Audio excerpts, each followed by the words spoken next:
It's not your show anymore, Max, it's mine. Johnny, alcohol seems to be such a big part of people's lives today. Well, it does pervade a lot of society, Johnny, but it's been going on like that for a long time. Yeah. Did you know that Alexander the Great was a bloody raging alcoholic?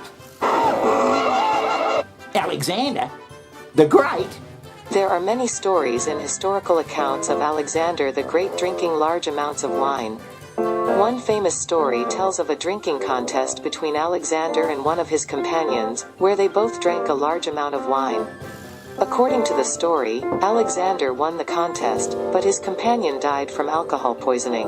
Jesus Christ! Yeah, and it's also widely known that back when Jesus was around, they were lacing their bloody wine with all sorts of stuff. Some of them could have even been hallucinogenics.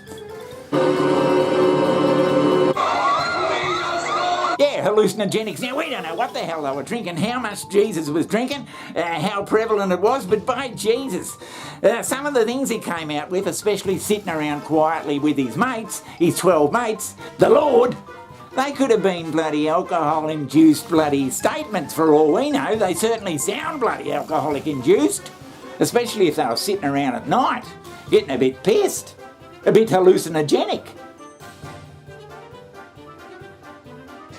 Speaking of early Christians, what role do you think psychedelic-infused wine could have played in the life of the...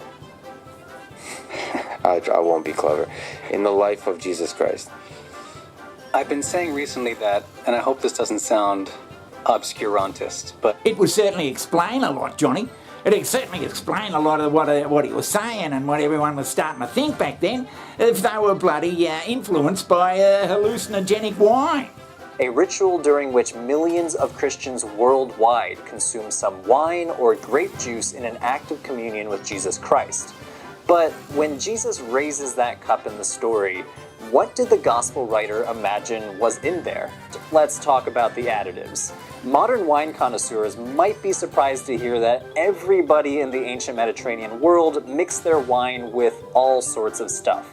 Tree resins like myrrh and frankincense, pepper and capers, cinnamon, honey, and dried fruits like pomegranates.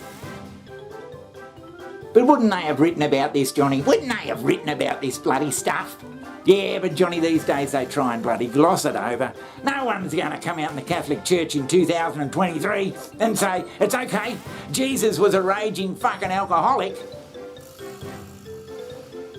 Today we associate alcoholism with bloody dead shits and people spending all their money and addiction and all Christ knows what. But back then, it was just normal for everyone to bloody drink a hell of a lot of wine. We love each other. What are you going to do about it?